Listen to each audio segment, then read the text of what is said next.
Welcome, everyone, once again for another episode of Evidence for Faith. This is the Christian Evidences and Worldview radio program where we teach you how to defend the truth of Christianity. Hello, my name is Keith Kendricks.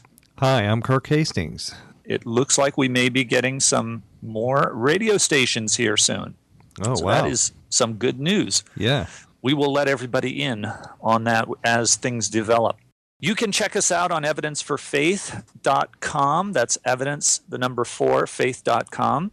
Kirk and I have been going over critical thinking skills because there was a study published that showed that kids in college are not learning how to think critically. So they're not expanding their ability to analyze difficult arguments and come to a proper conclusion. So we thought we would do our part and help people because this is a very important area when it comes to issues about, is Christianity true? What are the evidences that support Christianity? So that's what we're doing. Kirk's good to have you back again today. Thank you. Good to be here. I've got a couple quotes of the day. This one is from a man by the name of Frederick Bastiat. He lived during the early 1800s. And he was a political writer and an economics writer. And this quote was just too good to pass up. So I have to read this couple of paragraphs for our listeners. He says, "We hold from God the gift which includes all others. This gift is life, physical, intellectual, and moral life. But life cannot maintain itself alone. The Creator of life has entrusted us with the responsibility of preserving, developing, and perfecting it. In order that we may accomplish this, He has provided us with a collection of marvelous faculties, and He has put us in the midst of a variety of natural resources. By the application of our faculties to these natural resources, we convert them into products and use them. This process is necessary in order that life may run its appointed course. Life, faculties, production, in other words, individuality, liberty, property, this is man. And in spite of the cunning of artful political leaders, these three gifts from God precede all human legislation and are superior to it.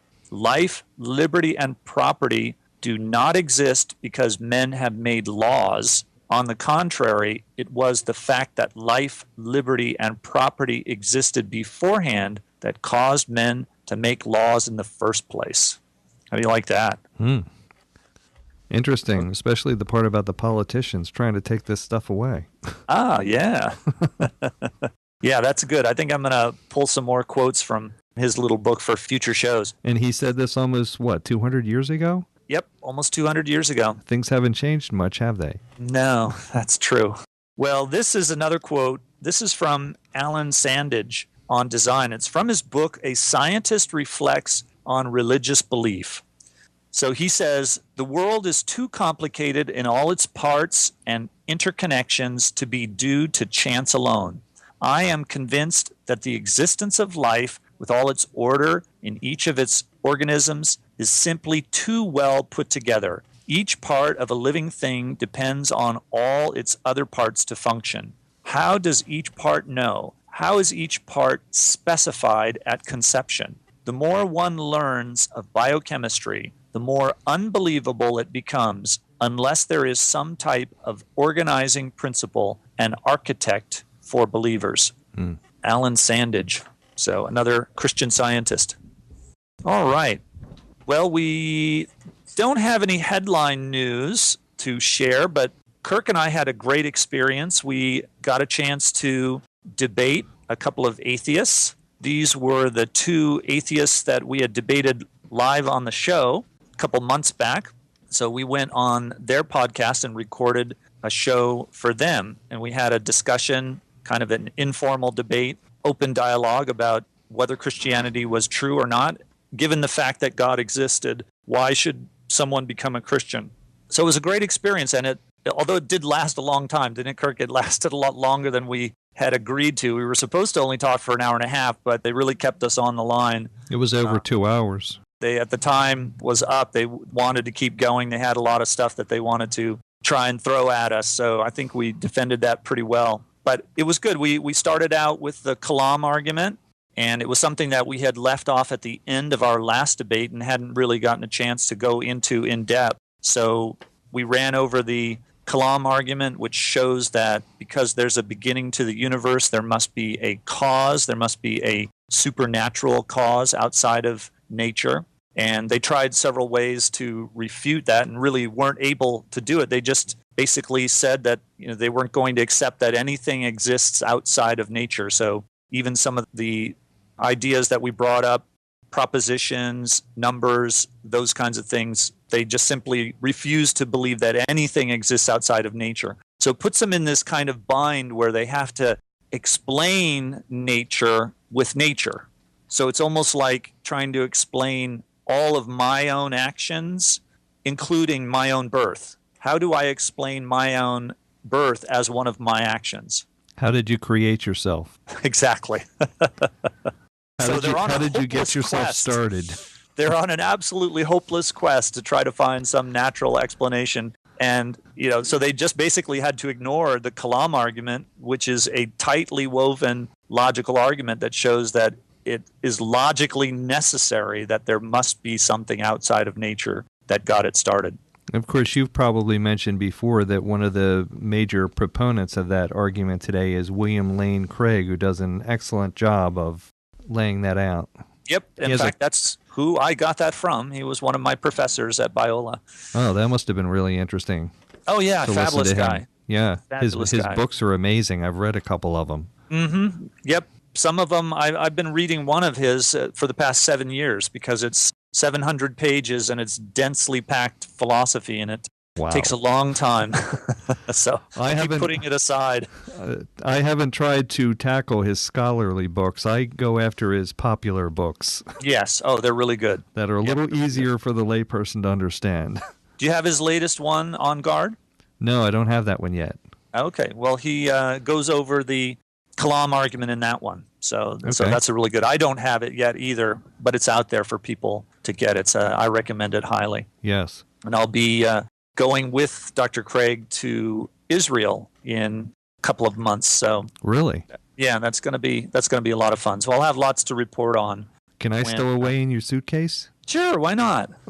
Yeah, that's going to be early part of May. Wow, that should be a really neat experience. Yep. So then in the debate, as you remember, Kirk, we went on to give evidences why, given that God does exist, according to the Kalam argument, why someone ought to become a Christian. And we talked about the moral character of Jesus as being the primary reason to examine Christianity and to follow Jesus. We talked about the reliability of the Gospels. We went over the unbroken chain of teachers from the apostles all the way up into the foundation of the church in the 3rd and 4th centuries, so that there's no time when there was not people who knew the teachings of the apostles and what they had to say about Jesus and the resurrection. We looked at the undesigned coincidences in the Bible that give evidence that it was written by eyewitnesses, and then we gave arguments about the incidental allusions to historical facts and issues that could not have been written by anyone outside of the 1st century. And then they did actually agree with us, or at least conceded the fact that the scripture was written during the 1st century. So I thought that was pretty good, because a lot of atheists will try to say that, no, it was written the 2nd or 3rd century. But really, in scholarly circles, that's been pretty well settled, hasn't it? Oh, it is. It is. But, some atheists, in fact, these guys have on their program said that they didn't really even think that Jesus maybe even existed at all. So they'll believe a lot of bizarre things that scholars simply won't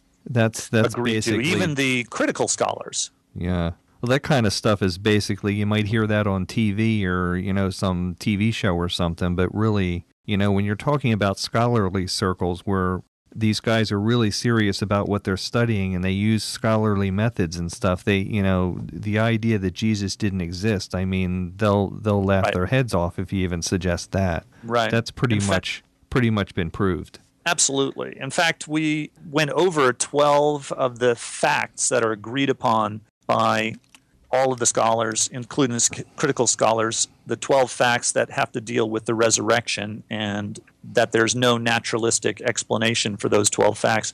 And instead of using what they have said on their podcasts is their belief that Jesus had a twin, and that's the explanation, they switched and went back to the old hallucination theory, which has been disproved for a long, long time. So you mean the mass hallucination theory, that hundreds of people at the same time had the same hallucination?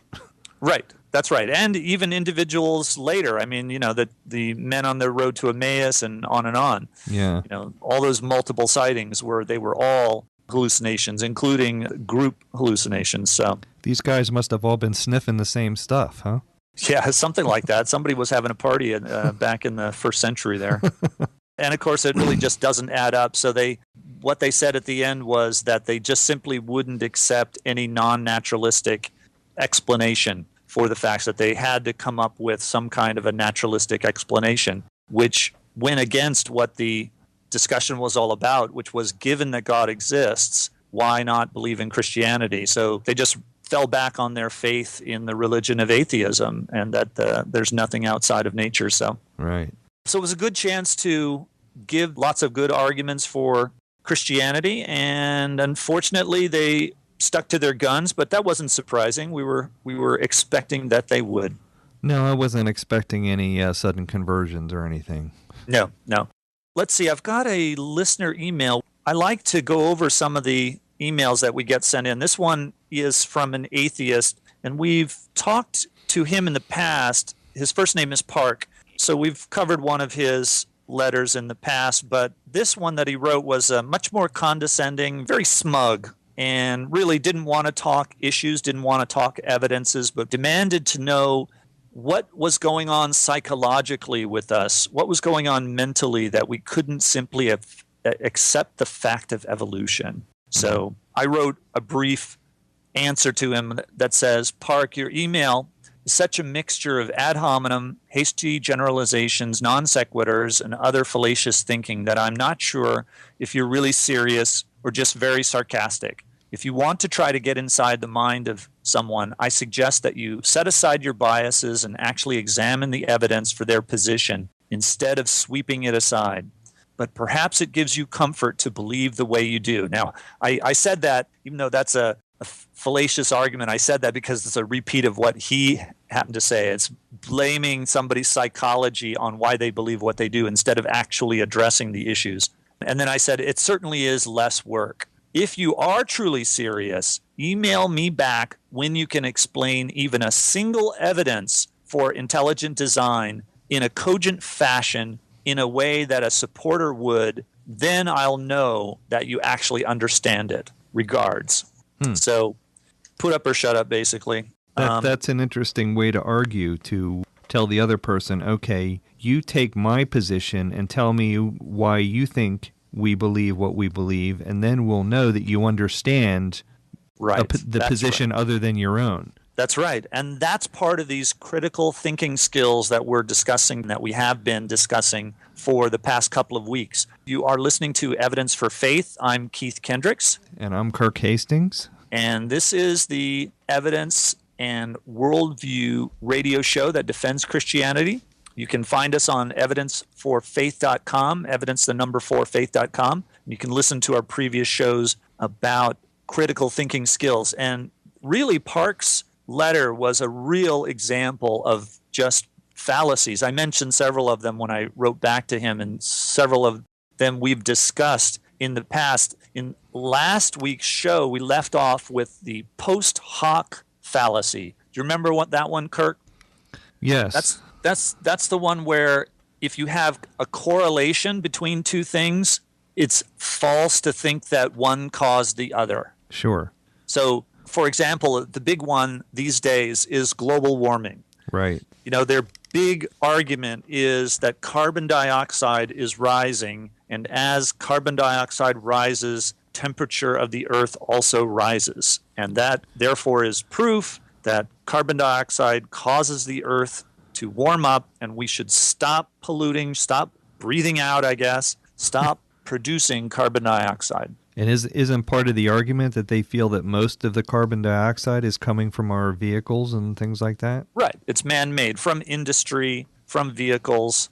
Yep. So that's what the these treaties that they're trying to get governments to sign to reduce carbon dioxide, all because of this fallacious thinking, this post hoc, that because carbon dioxide is going up and temperature is going up, that carbon dioxide is the cause. Right. In reality, we now know, since about 2005, we now know the real cause of Earth's temperature rise, which is coming from the sun, the solar variations in the sun's output.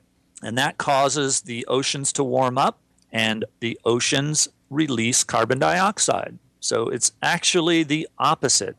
So it's actually a natural source that's putting out most of the carbon dioxide, not the cars and the buses and stuff. Exactly. That's exactly right. Yeah. And as for whether carbon dioxide is a pollutant or not, the range of carbon dioxide values that would allow for optimal plant growth and plant life on the earth, there's a specific range. We are at the very bottom end of that range.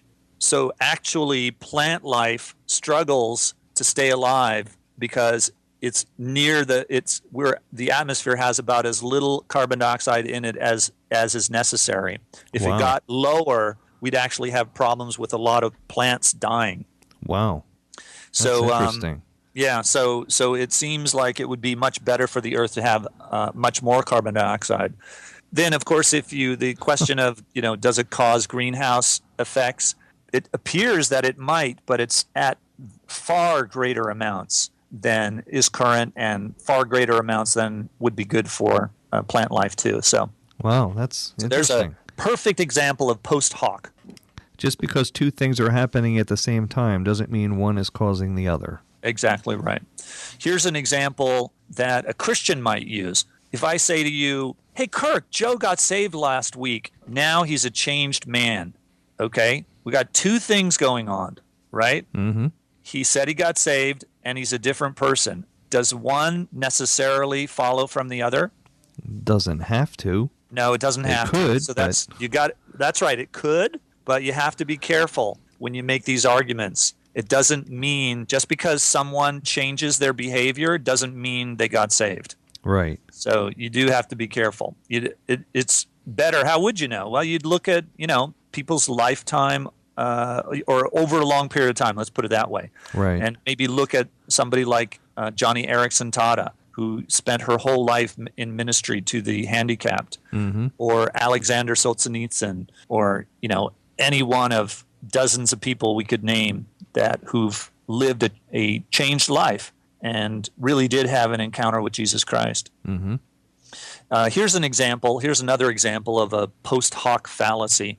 Do you remember when a journalist by the name of Andrew Sullivan in the New York Times, this was right after 9/11, like a day or two, in the New York Times, he blamed this on believing in an afterlife. If only people wouldn't believe in an afterlife, then they wouldn't do terroristic acts. Then they wouldn't fly airplanes into buildings. Right. So there's a correlation there, right? I mean, the guys who flew into the building did believe in an afterlife, right? Uh-huh. At least as far as we know. So do you think that them believing in an afterlife is what caused them to fly into the buildings? No, of course. That's a pretty simplistic right. explanation. But he missed it, right? Andrew Sullivan missed it. He thought that was true. Of course, their religious beliefs and their political beliefs and their personalities and their behavior patterns in life up to that point, none of that stuff mattered. Apparently not to Andrew Sullivan. He thought so. That's an example of a post hoc fallacy. Gotcha. So what if maybe a professor says to your child going to college that their belief is sociological because they grew up in a Christian home? Okay, so the only reason they believe is because they grew up in a Christian home. Okay. So what about all the people that are Christian that didn't grow up in a Christian home? Exactly. Yes, that's right. How do we explain them? That's right. And besides, that still doesn't mean anything. Because what if the child has a reason other than that they grew up in a Christian home? Like, what if, the child says, well, I examined the evidences for the resurrection, and I believe that Jesus rose from the dead, and so I've decided to follow him. Okay. There's your actual reason. There's your actual cause, not because they grew up in a Christian home. Right. So this post hoc one can be pretty sneaky. People fall for it all the time, and then they'll base their arguments on it. So you have to be careful. And this is actually, I think this brings up a good point too, in that we should ask our kids why they believe. Why are you a Christian? Is it just because mommy and daddy say so? Right? Is it just because you've grown up in a Christian home? Listen to what they say. Listen to the answer that they give. Do they give a cause for their belief, or do they give a reason for it? If they give a cause, such as, well, Pastor Johnson told me I ought to, okay, or, well, yeah, I've been a Christian ever since I can remember, or, yeah, mommy and daddy said I should, or I'm a Christian because my parents are Christians. That might be a cause, but that's not a reason. That reminds me of a little incident from my childhood. I was about maybe 5 or 6 years old, I remember, and the little kid next door that I used to play with, he came over one day and he said, "What religion are you?" Mm-hmm. And I was totally taken aback by that. I was like, I have no idea what he's talking about. So I remember running inside. You weren't any religion, right? No, we didn't go to church or anything, so I really didn't know, I don't know what religion we are. So I remember running inside and asking my mother quick, Mom, what religion are we? And she said, we're Protestant. So I went back and I said, we're Protestant. And the kid said, okay. And he accepted that. But I was like, what's a Protestant? That's funny. That's a great example, right? So if somebody asks you, why are you a Protestant? You would have said, oh, because my mother said so. That's right. So that's not a reason. So what your kids need is reasons to believe. And right. That's a great reason why they ought to be listening to our show and our podcasts, so that they can have real evidence and real reasons for believing in Christianity. And unfortunately, I think that's a lot of the reason why we've had a lot of people fall away from Christianity in the last 3, 4, 5 decades, because they weren't given reasons to believe in it when they grew up. They were just told, well, you're this or you're that, and you're supposed to believe this or that or the other thing. And then they got to be an adult, and it's like, why should I continue to believe this? I don't know why I should believe it, and they just ended up throwing it away. Right. Yep, if they had been given decent reasons for, why Christianity is, whatever, then, they may have held on to it. If you don't have a solid basis for what you believe in, then it's very easy to be talked out of it. That's right. Yeah, you can be talked out of it because you've never been talked into it. Right. So this is the place to be talked into it. If That's you're what open we're here to, for, right? If you're open to evidence, if you're open to new ideas, you're open to the truth, listen to this show, and we will give you the evidence to believe in Christianity. Sounds good. All right, well, let's jump to another fallacy. Let's look at contradictory premises. Okay, so this is a fallacy when you're making an argument and your premises. I love this one. Yeah, I hear this one a lot. Yeah. Go ahead, tell us. A good example of this would be, if God can do anything, then can God make a stone so heavy he can't lift it? Right. It's like, can God make a square circle? Huh? Right. So I actually did talk to, I don't think the person was an atheist. The person was kind of like a New Age movement person, and they said that God could do anything, including make a square circle. Right. No, not really. Well, if God can do anything, then that means he can be God, and he cannot be God too, right? Yeah, there you go. There's another contradiction. Yeah. Yeah, it's not possible for God to do things that are actually impossible. I read once C.S. Lewis put it well, I think, when he said that God cannot do the intrinsically impossible. Mm-hmm. In other words, can a circle be a square at the same time? No, that's intrinsically impossible. Right. So this example of can God make a stone so heavy that he can't lift it? The answer would be no, because that's a nonsense question. That's right. And then so somebody would say, oh, well, then he can't do anything. No, he can do anything that's actually possible for him to do. Right. So another, as an example, how about can God lie? Right. That's what I was thinking. Mm-hmm. Yeah. People could say, oh, well, it says God can't lie, so he can't do everything, right? Right. That's right. Yeah. He's not all powerful because an all powerful God could lie. Right. So, right. So that is the fallacy of contradictory premises, and you have to be careful for that. Here's another one. Here's a way that you hear it even maybe more often than the stone so heavy one. Right. This is the truth is relative. There is no absolute truth. And Really? I love to say in response to that, and you know that absolutely, right? Yes. That's right, because they just said there's no absolute truth. So they're making a contradiction. They're making a statement that they're claiming is absolutely true. There is no absolute truth. Right. And then they say truth is relative. So there's a whole long list of these contradictory premises, ones that we could do. But I think that basically covers it, and that's probably one of the most common ones. And the funny thing is, if you disagree with them on this, then they get offended. Yeah, they think it's you're like, some kind of well, nut or I don't something. believe It's truth like, is relative. Well, what's the matter with you? I'm offended by that. Right. Well, if truth is relative, why can't I believe it's whatever I want to believe it is? Exactly. That's right. Yeah, you're so tolerant of everybody, but you won't tolerate someone who thinks that truth is absolute. Right. Yeah, so they're wind up being hypocritical. And contradictory. And contradictory. All right, let's look at another fallacy. This one is called hypothesis contrary to fact. All right, what's that about? What is hypothesis contrary to fact? Well, there's a lot of those around, too. Yep, it's where if you say, if only this hadn't happened, then something else would have happened. Right. Well, guess what? Unless you can actually predict the future, you're not going to get this one right. Right. So this is a really bad way to argue.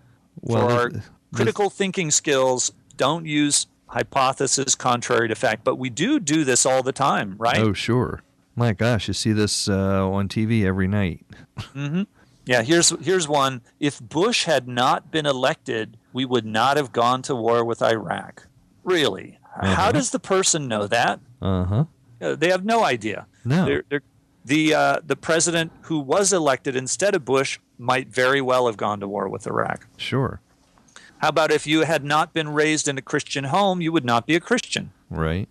Again, you have no way of knowing that's true. And we basically discussed that in one of the earlier fallacies. What about all the people who became Christians who didn't grow up in a Christian home? Right. So now, again, some of these fallacies sound like they're right. And for this example, we'd maybe say probably, right? Okay, now, once you introduce probability into it, then you're kind of fine-tuning your argument a little bit. Okay. So you could make a statement like, if you're raised in a Christian home, you are more likely or more probable that you'll be a Christian. All right, Okay. Now that might actually be a true statement. That's more reasonable. Yeah, so you just have to be careful how you use these hypotheses contrary to fact and what it is you're trying to prove by them. Right. How about this one? A Christian might say this: if you had not been abused by your father, you would be able to trust in God. Okay.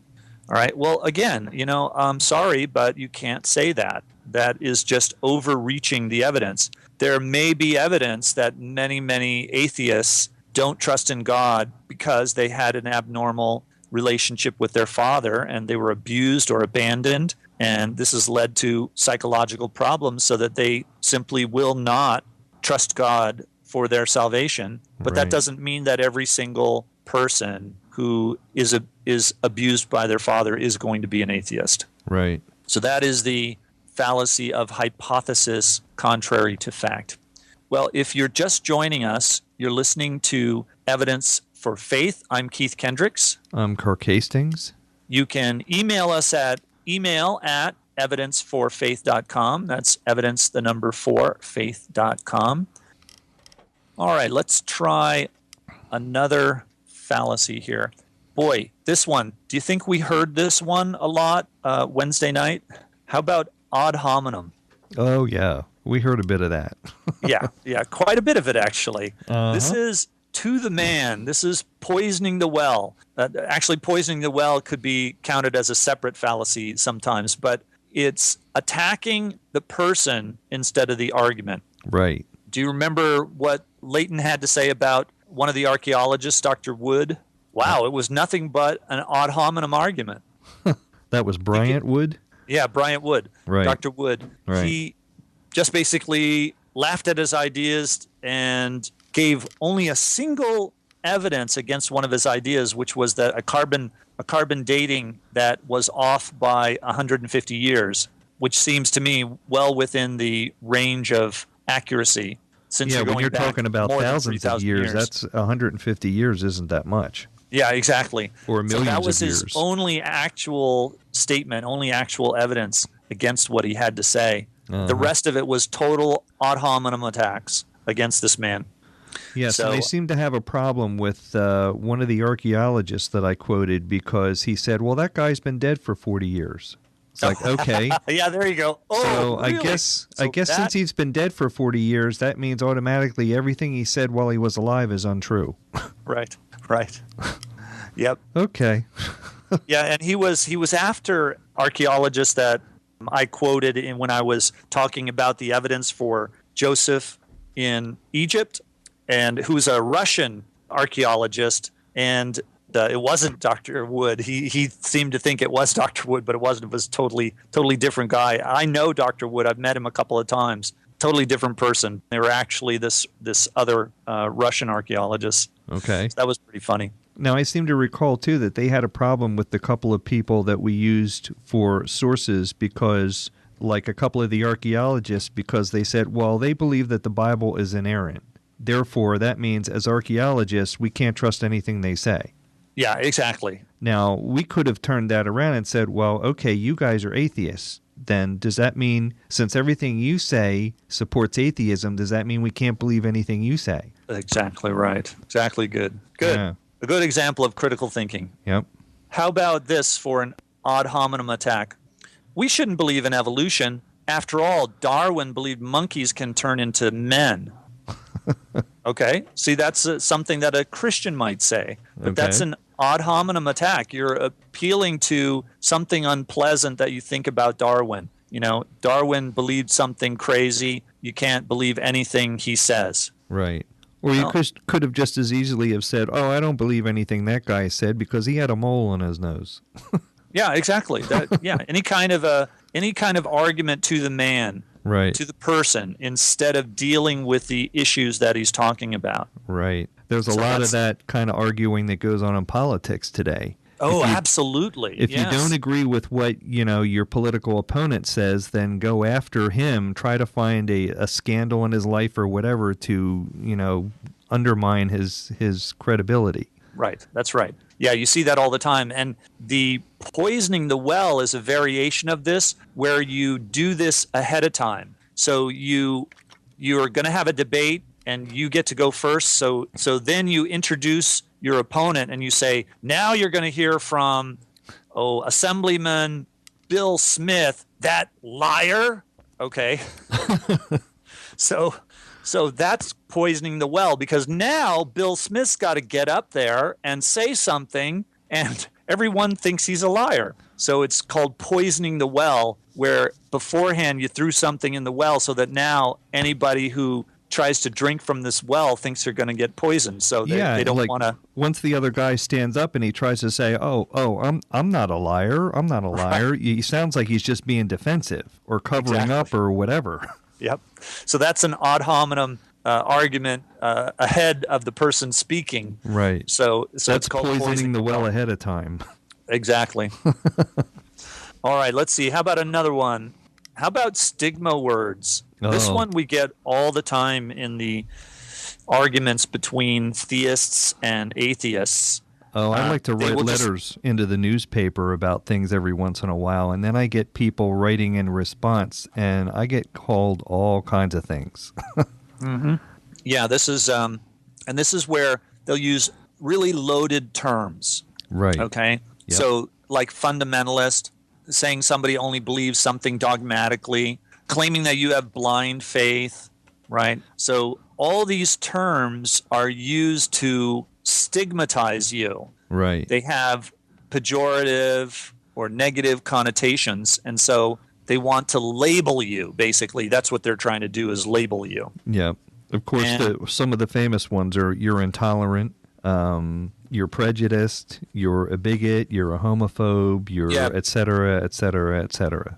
Yep. All those big, powerful, scary words they label their opponents with instead of actually addressing the evidences and the arguments of the opponents. Right. This word fundamentalist, it's funny because it used to be a very valuable word. It used to be non-pejorative.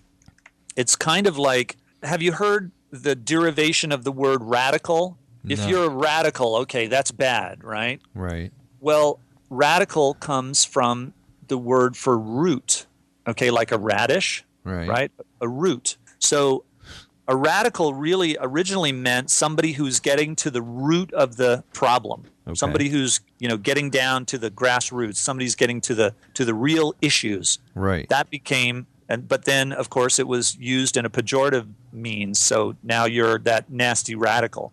The same thing was with fundamentalists. In the 1910s and 1920s, there were some Christians who wanted to band together all the different denominations based on what were the fundamental views that all Christians believed, no matter what kind of denomination you were in. What were the basic doctrines that if you believed that, then we could all come together and say, hey, we're Christian brothers, even though, I'm a Baptist and you're a Lutheran or vice versa. Right. We still believe these foundational, these basic and simple truths. It's an example of it is the book Mere Christianity by C.S. Lewis. He wrote about what was mere Christianity, what were the basics, or there's John Stott's book, Basic Christianity. What are the basics that we can all agree on? What things do all Christians in all parts of the world throughout all of the time of the Christian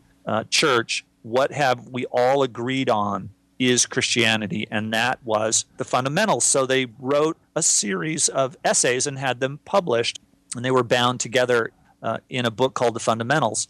And this then, instead of, it's obviously a very respectable, logical, sensible way of looking at how Christians could come together and unite. But what happened? It was turned against them, and it was used to badger them and to name call. So now when you say someone's a fundamentalist, you mean something bad by it. Right. You mean some kind of religious nutcase. Exactly. Yep. So that is stigma words. How about false analogy? This you see a lot too. Yep. False analogy is when you make a comparison and the two things are not alike, and they're not alike in a way that leads someone to a correct conclusion. Right. So things are thrown in to kind of throw someone off base. To a lot of times this is done as a pejorative. For instance, religion is just a crutch. Yep. Okay. Well, why are they saying that? They want you to think about a crutch. They don't want you to think about Christianity or religious ideas. They want you to think about, crutch. That's bad. That's just something you're leaning on because you're not a strong person. Exactly right. Yeah. Yeah. So that's a false analogy. Religion are not like crutches. You know what? If you wanted to do, especially Christianity, if you wanted to do a better analogy, it'd be Christianity is a hospital. Okay. That would be a better, That's Christianity pretty close. can, help straighten out your thinking, help straighten out your social life. Yep. Help your marriage, help you overcome depression, help you overcome addictions. There's a better analogy. How about the Bible is just a bunch of myths? Oh yeah, sure. There's another false analogy for you. Just a bunch of legends and fancy stories that aren't true. Once upon a time. Uh-huh. Yep. You run into these a lot, false analogies, and you just have to realize, for what they are. And of course, you don't want to use them yourself. You don't want to use false analogies. You want to try to make sure that the analogy that you're giving, that, X is like Y, really is a good analogy, really does point to the truth of what you're trying to say. Right. Yeah, I was just thinking, I wonder where the book of Apollo is in the Old Testament. Oh, right. I haven't been able to find that one. Or the book of Zeus. I can't find that one either. Nope, you gotta go to the Greek authors there. So yeah, I have to pull out a few from my library, and you can read all about the Greek gods. All right, let's see. We've got some more to go through. So let's do. How about this one? This one's got a big sounding name. I don't even think I can pronounce this one. Ad misericordiam. Very good. Misericordiam. Okay. Appealing to sentiment, appealing to misery, okay, appealing to bad feelings. Okay? So I'm appealing to your emotions. Ad misericordiam. Let's see, what could we say? Oh, people shouldn't have guns because look at the terrible loss of human life. See, there you go. Okay. That's ad misericordiam. Guns bring so much suffering to people. We don't want any guns. Right. Well, take them all away from the police then. Right.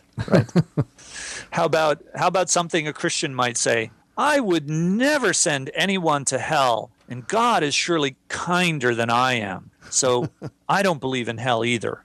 Okay. Right? Okay, you're just appealing to sentiment. Okay, that doesn't really have any bearing on the issue of why people go to hell or not. No, actually, I would argue that God doesn't send anyone to hell either. Yes, why not? We choose to go there. That's right.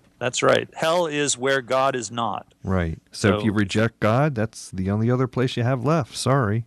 Yep. And this was basically Bertrand Russell's argument in his book, Why I Am Not a Christian.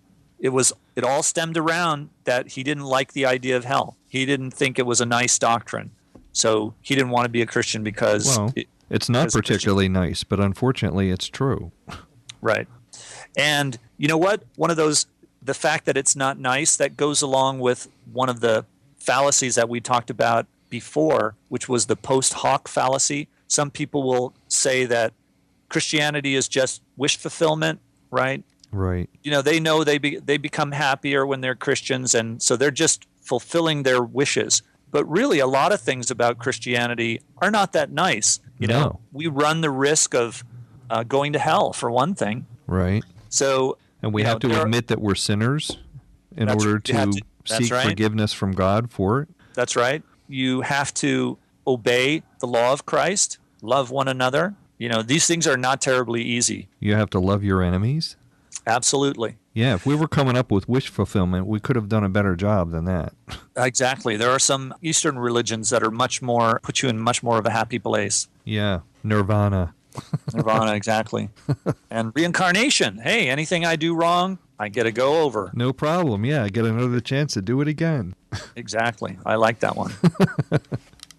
All right. Let's see. How about this one? A genetic fallacy. Now, this one I did pick the most popular ones to go over, and this one again you do see quite a bit. The genetic fallacy. All right. What's the genetic fallacy? This is thinking that something is false because of why or how or where it began. Okay, so that's where you get the word Genesis from, beginnings, the genetic fallacy. Okay. So just because of where an idea came from or an argument or a piece of evidence, it can't be right because of where it came from. Okay. All right. So as an example, that sounds like the problem that the atheists had when we would bring up evidence discovered by some archaeologist, and they said, well, he was a Christian. So that means nothing he discovered, we can't use that. That's biased. Right. That's right. That's the genetic fallacy. Where did this idea come from? Right. Another example is, and we've heard this from atheists, that people believe in God because in ancient times they wanted to explain things like lightning. So they came up with the idea of God. Okay. All right. Well, that's genetic fallacy. Even if that were true, which it's not true, but even if it were true, it wouldn't have any bearing on whether or not God exists. So you can't depend on that for your argument of how something came about, whether it's true or false. And besides, we all know that lightning comes from Thor, the thunder god, right? Yeah, there you go. There you go. All We right. already know that. Yeah, that's right. That's right. Okay, let's do the last one on our list. Now, we've got a couple minutes left. So this one is called Tukoku. All right. Now, another fancy name. A lot of these have these fancy names. You can forget about the fancy name. Don't have to remember that. Just remember that this happens when you dismiss someone's point because they don't follow their own advice. Okay? So they don't do something that they complain about, so you dismiss their argument. Okay. For example, don't tell me not to smoke, you smoke. Right. Right? If somebody who smokes tells you, listen, you shouldn't smoke. Smoking is really bad for you. Right. And then like you a parent come back telling their child that. Yeah, exactly. Yeah. Yeah. That's not an argument. It may be that smoking is bad, even though the person smokes. Right. Here's another example. What's wrong with speeding? Everybody does it. Okay. Right? Or don't tell me not to speed. You speed. Okay, well, yeah. Okay, but that's not an argument. So that is tu quo. That's kind of a twisted logic that, okay, if you can do wrong, I can do wrong.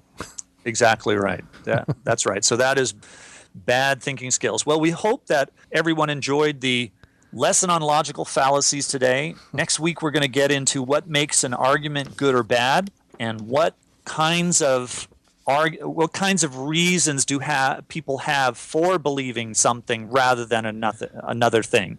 So Okay. we'll get into that more in depth. Join us again for more reasons to believe, and always remember that the best reason for being a Christian is because it's true.